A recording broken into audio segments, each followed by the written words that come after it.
In today's episode, I'm going to be looking at a film from 2006 called Easter Bunny Kill Kill.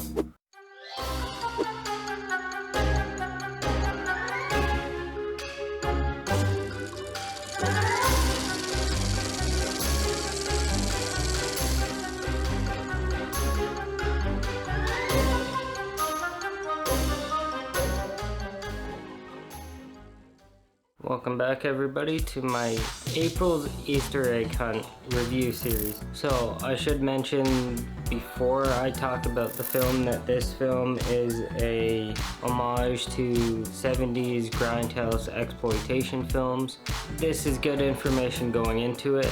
I never got that, so that's why most of my notes are very negative towards the films. But then after I realized it, it's like, yeah, I started thinking about it and it's like, okay, yeah, I can see that being an exploitation film from that era. In case you don't know what Easter Bunny Kill Kill is about, it's about a madman who is dressed like the Easter Bunny who targets vile lowlifes who torment a boy. Now there's much more descriptive plot summaries on like Wikipedia and Imdb, but this was the one that I found that was the more tame version compared to all that. So I'm gonna go through it and then I'm actually gonna give it two different ratings from basically two different viewpoints.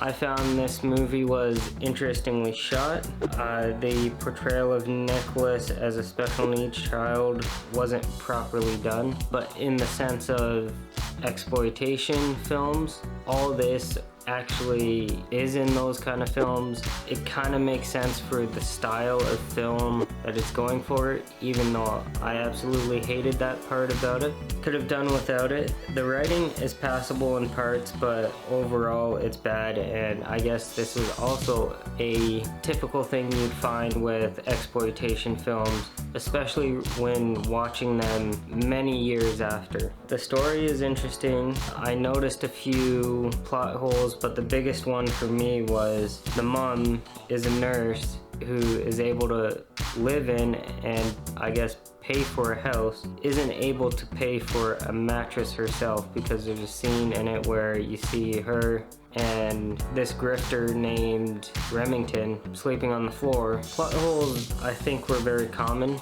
in this style of film, so in that sense, kind of letting that issue go. The set is very badly dressed. It looks like, you could say a crime scene, but at the same time you could also say that there's renovations that are happening in the house that are off screen that they don't really mention. It's just kind of there because there's sheets of plastic all over like the living room area. Yeah, it just, and I think the interior was actually shot at a different place than the exterior of the house because for some reason in my mind it doesn't really match up. I felt the acting was fairly decent and that the actors actually deserve better. Originally going into it thinking all these negative things about it without realizing the attention to detail that the director made. I originally viewed it as a bad first impression of Chad Farron's directing ability, but knowing that all these small things, like when you view it from the way that you're meant to view the film, all these are really great details that he was able to put in his film, and it makes for a little bit more enjoyable film when viewing it from an homage of exploitation films, like that kind of standpoint. As with exploitation films, the characters are a bit, I guess, messed up. Like, I wrote down a different word, but I'm not gonna say it on here. You get the idea.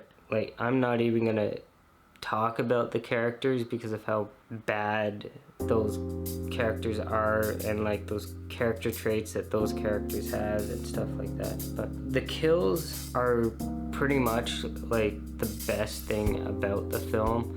They're creative kills, they're gory kills, basically what you'd expect from a exploitation film, which was all over the top, gore, nudity, language. This film has all of that. And yeah, the film is really unrealistic that you can't really relate to any of the characters. The editing is actually pretty good in the film. Definitely was one of the better elements of the film, regardless of how you actually view it. So the twist was good and unexpected. The moment I knew that the film had to be watched from a different point of view was actually the credits. I probably should have read into the film a little bit before. I don't know how it never occurred to me to do that. Prior, when everything was literally right in front of me, I just didn't pay attention to it. I viewed it from the wrong way. So my initial rating is gonna be very negative to the film.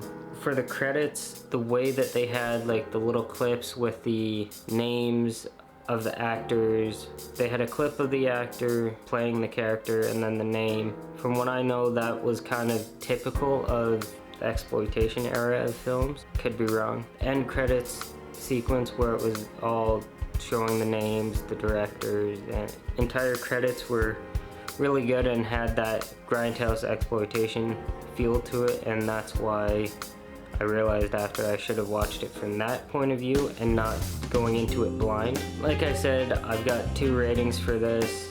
If you go in blind, you're gonna really hate the film, and much like how I did. So therefore, I had given it a 2. Which is actually, if you're keeping track with all the ratings, this would be the actual, basically my most hated film that I've seen since starting these reviews. But if you watch it from the point of view that you know that it's a grindhouse exploitation film, so you expect certain things from it, I would probably give it a 8. Because of how well they achieved all these elements that were throwbacks to that era of filmmaking. So a 2 and an 8 are my final ratings for this film. If you choose to watch it, you'll probably fall somewhere in between that. Prior to seeing the twist unfold, I had actually given it a 1. So the twist for me was unexpected enough that I could bump it up a number.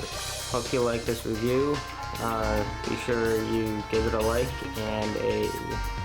and subscribe to the channel if you're new. Like I said in the previous ones leading up to this, films are getting weird now.